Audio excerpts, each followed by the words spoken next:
بسم اللہ الرحمن الرحیم۔ شروع اللہ کے نام سے جو بڑا مہربان نہایت رحم والا ہے۔ دوستو، آج ہم ایک معاشرتی برائی ظلم کے حوالے سے بات کریں گے۔ ظلم کا لفظ قرآن پاک میں کئی معنوں میں آیا ہے، یہاں تک کہ کفر و شرک اور عصیان کے معنوں میں بھی کثرت سے آیا ہے، مگر یہاں مراد اس ظلم سے ہے جو بندے بندوں پر کرتے ہیں۔ قرآن میں اس کے لیے دو اور لفظ بغی یعنی سرکشی اور عدوان یعنی تعدی یا زیادتی کے آئے ہیں۔ یہ ظلم اسلام کی شریعت میں حرام ہے۔ سورہ اعراف میں اللہ پاک فرماتا ہے، کہہ دے کہ میرے رب نے بے حیائی کے کاموں کو جو کھلے ہوں یا چھپے اور گناہ اور حق کے بغیر سرکشی کو حرام ٹھہرایا ہے۔ سورہ نحل میں اللہ پاک فرماتا ہے، اور اللہ بے حیائی اور ناپسندیدہ کام اور سرکشی سے منع کرتا ہے۔ ان دونوں آیتوں میں سرکشی سے مراد حد سے آگے بڑھ کر دوسروں کے حقوق پر دست درازی اور ظلم ہے، جس کی روک تھام اگر نہ کی جائے تو وہ پوری قوم اور ملک کے امن و امان کو برباد کر ڈالے۔ اس کی روک تھام کا پہلا قدم یہ ہے کہ جس پر ظلم کیا جائے اس کا یہ حق مانا جائے کہ وہ ظالم سے اپنا بدلہ لے سکے، تاکہ لوگ انجام کو سوچ کر ایک دوسرے پر ظلم کرنے سے بچیں۔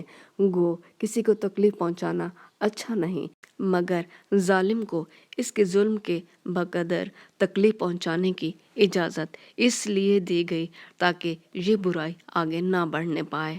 سورہ شورى میں اللہ پاک فرماتا ہے، اور جن پر ظلم ہو تو وہ بدلہ لیتے ہیں، اور برائی کا بدلہ اسی طرح کی برائی ہے۔ یعنی اسلام میں برائی کا بدلہ آپ برائی سے نہیں بلکہ اچھائی سے دے سکتے ہیں، اور برائی کا بدلہ تو پھر اسی طرح کی برائی ہوا جو اسلام میں غلط ہے۔ اسی طرح سورہ شورى میں اللہ پاک فرماتا ہے، پھر جو کوئی معاف کر دے اور سنو تو اس کی مزدوری اللہ کے ذمہ ہے، بے شک اللہ ظالم لوگوں کو پیار نہیں کرتا۔ لیکن اگر کوئی معاف نہ کرے اور بدلہ ہی لے لے تو اس کو ملامت نہیں۔ سورہ شورى میں اللہ پاک فرماتا ہے، اور جو کوئی اپنے ظلم کیے جانے کے بعد بدلہ لے لے تو اس پر کوئی ملامت کی راہ نہیں۔ ملامت اس پر ہے جو لوگوں پر ظلم کرنے میں پہل کرے اور ملک میں ناحق فساد برپا کرے۔ سورہ شورى میں اللہ پاک فرماتا ہے، راہ ان پر ہے جو لوگوں پر ظلم کرتے ہیں اور زمین میں ناحق دھوم مچاتے ہیں، ان کے لیے دکھ والی سزا ہے۔ اگر کوئی کسی کو ظلم سے مار ڈالے تو اس کے ولی کو طلب قصاص کی منصفانہ اجازت دی گئی ہے۔ مقصد یہ ہے کہ ظالم قاتل کے خلاف مظلوم مقتول کی مدد کی جائے تاکہ دنیا میں عدل قائم ہو، لیکن مقتول کے وارثوں کو بھی چاہیے کہ انتقام کے جوش میں حد سے آگے بڑھ کر قاتل کے ساتھ اس کے اور عزیزوں اور دوستوں کے خون سے اپنے ہاتھ نہ رنگیں، ورنہ یہ سلسلہ جاہلیت کی طرح اسلام میں بھی کبھی ختم نہ ہوگا۔ مظلوم کو اس کی بھی اجازت ملی ہے کہ وہ ظالم کی ظالمانہ کارروائیوں کو اعلانیہ بیان کرے۔ اس کے دو فائدے ہیں، ایک تو اس سے اپنی بدنامی کے ڈر سے ظلم کرنے میں کچھ ہچکچائیں گے، دوسرا یہ کہ اس طرح لوگوں کو مظلوم کے ساتھ ہمدردی پیدا ہوگی۔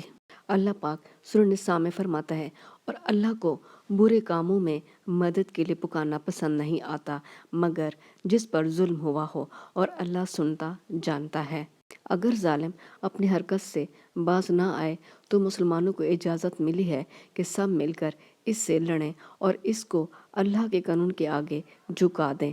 یہ تو مسلمانوں کے آپس کی بات تھی، لیکن اگر فریق مخالف کافر ہو تو بھی اس پر زیادتی نہ کی جائے، اور اگر کوئی مسلمان اس حکم کے خلاف کرے تو دوسرے مسلمانوں کو اس کا ساتھ نہیں دینا چاہیے۔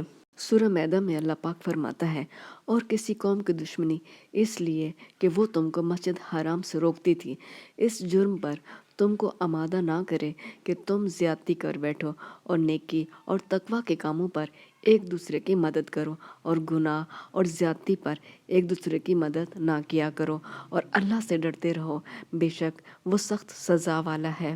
اس آیت سے معلوم ہوا کہ دنیا میں مظالم کے انسداد کا وہ سب سے بڑا مؤثر حربہ، جس کا نام آج کل عدم تعاون اور نان کوآپریشن ہے، اسلام نے اس کو بہت پہلے پیش کیا ہے اور صاف حکم دیا ہے کہ گناہ اور ظلم اور زیادتی کے کاموں میں ظالموں کا ساتھ نہ دیا جائے اور ان کے ظلم کے کاموں میں شریک نہ ہوا جائے۔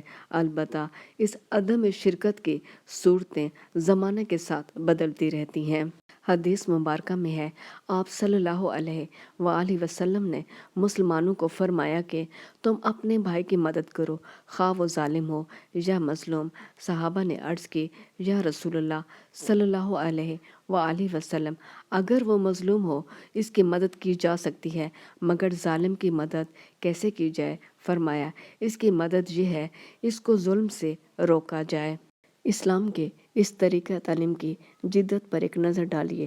ظالم کی مدد کی ترغیب دلا کر سننے والوں کے دلوں میں توجہ کی خلش پیدا کر دی، اور جب بظاہر اس عجیب تعلیم کی طرف سب متوجہ ہو گئے تو آپ نے محبت سے فرمایا کہ ظالم کی مدد یہ ہے کہ اس کو ظلم سے روکا جائے۔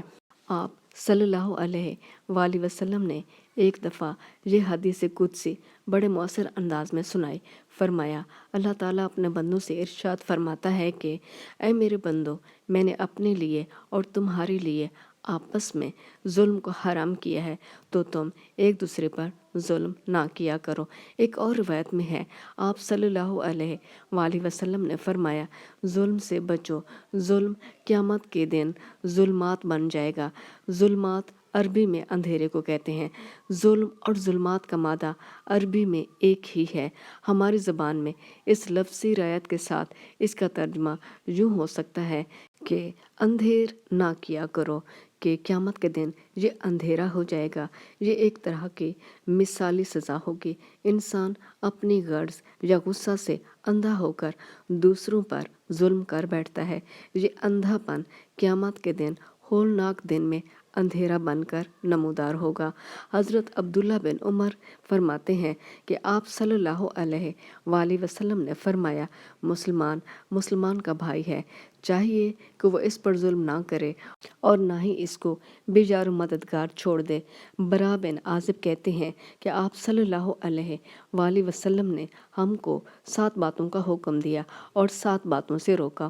ان میں ایک یہ ہے، مظلوم کی مدد کی جائے۔ حضرت معاذ رضی اللہ تعالی عنہ کو امیر بنا کر جب آپ صلی اللہ علیہ وآلہ وسلم نے یمن بھیجا تو ان کو نصیحت فرمائی کہ مظلوم کی بد دعا سے بچتے رہنا، کیونکہ اس کے اور اللہ کے بیچ میں کوئی پردہ نہیں۔ حضرت ابو ہریرہ رضی اللہ تعالی عنہ فرماتے ہیں کہ آپ صلی اللہ علیہ وآلہ وسلم نے فرمایا کہ جس نے اپنے بھائی کی آبرو یا کسی چیز پر ظلم کیا ہو تو اس کو چاہیے کہ آج ہی اس سے پاک ہو لے، اس دن سے پہلے کہ اس کے پاس دینے کو نہ دینار ہوگا اور نہ درہم۔ ظلم کے بدلہ ظلم کے برابر مظلوم کو ظالم کی نیکیاں دلوائی جائیں گی، اور نیکیاں نہ ہوں گی تو مظلوم کی بدیاں ظالم پر لاد دی جائیں گی۔ فرمایا کہ ظالم کو اللہ مہلت دیتا ہے، پھر جب اس کو پکڑتا ہے تو پھر چھوڑتا نہیں۔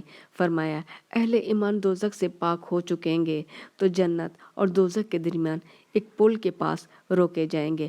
وہاں دنیا میں ایک نے دوسرے پر جو ظلم کیے تھے ان کا بدلہ ایک دوسرے کو دلایا جائے گا۔